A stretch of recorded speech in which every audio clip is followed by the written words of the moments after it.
Right, so you're back with me with this Turbo S Porsche, and this is the last video in the little sort of snippets that we've done in regards to the truth about PPF. Now, those videos that you've seen, a little bit negative because we're talking about how a bumper's defect or something in the actual paint finish or just how a template isn't always perfect. And it's a little bit negative and a bit off-putting in regards to PPF. And what I'm about to do now is basically demolish all that and tell you the main reason why you should be getting PPF. Now, this car, for 2.5 years, has had the film on that we fitted. And it's been to the Isle of Man, it's been to, I believe it's been to France, sorry. I know it's been around Europe, it's been around Wales, it's been around Scotland, it's been on a couple of tracks, it's been on multiple SCD and SCUK supercar tours. And this is where paint would get damaged. Your bumper would be shot. It would need a repaint if you didn't have PPF. And by having the film on this car, you've seen us rip it off, and we've gone back to pretty much, like, without being really picky, a flawless finish, allowing us to refit the film and protect the car all over again. Now, we did have a defect here, or a stone chip, I should say, that I actually forgot about. My friend, my client, said to me, when you took the film off, did that stone chip go through into the actual bumper? And I'll be honest, I completely forgot about it. So what we did is I've prepped the panel, relayed the PPF, contacted him and said, your bumper's ready, your car's ready for pickup, I've done your mirrors, we'll see you tomorrow. And then he's asked me, did that stone actually go through? I completely forgot about it. And that's because the PPF has took all that brunt from that stone that I think I actually threw up in my Porsche and damaged the top of the bumper here. When we've took the PPF off, there is actually nothing to point out. Now, in the previous videos, you saw us talk about how this particular bumper had a few defects in it, there were areas that aren't going to be perfect, and contamination is in the paint, and we can't get rid of that because it's part of it now. So you're not always going to get a perfect finish, and we had a couple of stone chips here and a couple of defects here, there, and everywhere. The truth is, if you don't get that particular and you don't look that close, and I'm literally stood right in front of the bumper now, I'm having to look for those defects because this PPF has protected the car, glossed the paint finish, enhanced the general results altogether, and it actually hides quite a lot of those defects over time. Now, what you'll find with film is it takes a couple of weeks to fully set, and then any defects you've had become less visible because they flatten over time. Now, the reason you should have PPF is, do you want to pay for your car to have a bumper repaint, for example, or a bonnet repaint, which will cost you £600-700, anything up to £1,500 if you've got a McLaren is what I've been quoted for a bonnet to repainted. Now, the thing is, when you come to repaint that, you're not always just repainting that area, you're painting areas around it. To paint a bumper, they may say to you, we need to blend into the wing. In order to do that, we're going to have to do your bonnet, and we might actually have to blend into a door. Next thing, you're into £3,000-4,000 paint repair, you're without your car for weeks on end, and when you get your car back, you actually still might not be happy with it because this is where we find that paint isn't flawless. The colour match could be slightly out. There may be stone chips that have been missed and painted over, even though they may be microscopic, but we've gone through that with PPF, again, if you want to be particular about it.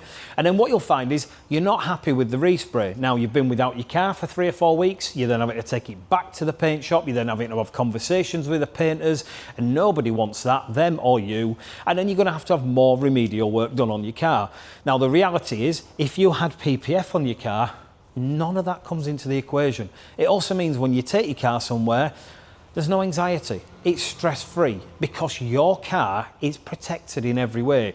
Now, if that template isn't perfect, which we've spoken about, so say, for example, there isn't on this, but say there's an edge here that isn't perfect or an edge there that just doesn't line up perfect, but it matches the other side and it's symmetrical.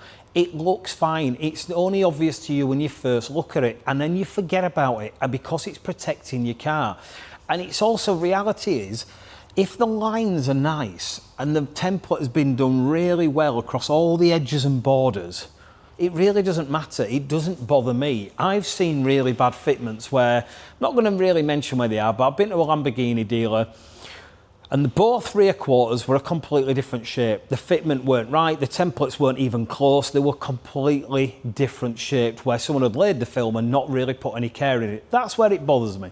If you've got nice lines and it's close to the edge as possible and the template isn't always perfect, but you can tell it's been done with passion and it's based on the actual design of the film. Really isn't a problem, because what you're buying PPF for is the protection. This is there to stop oxidisation. It's there to stop stone chips. It's there to stop you washing your car wrong and marking it and getting swirls, because especially the film we use, is all self-healing film. It means it won't get swirl marks, and if it does, they fix themselves. It also means you've always got the superior gloss level.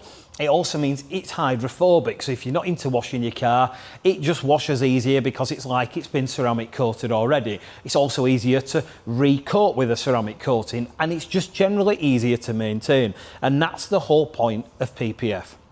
So anybody who's watched the previous videos, you've seen the negatives that we've spoken about in them, and that's been really picky. It really is, because the PPF just does so much. Now, truthfully, I'm not a salesman, I'm not here to sell you anything, but I will not drive a car without PPF anymore. My M2 is not perfect. I have just had the front bumper repainted at CLP in Sheffield because it was bad, it was shot.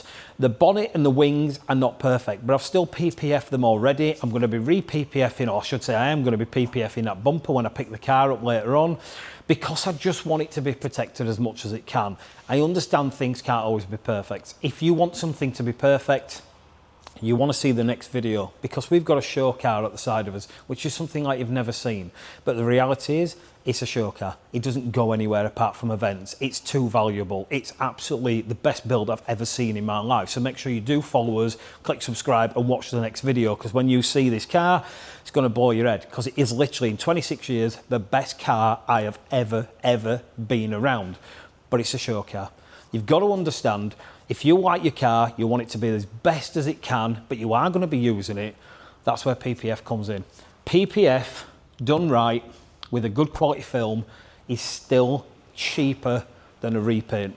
And it also gets rid of all that anxiety, so you don't have to stress and you can enjoy your car and not give a damn. Thanks again, keep watching the rest of the videos, there's a hell of a lot to come this year.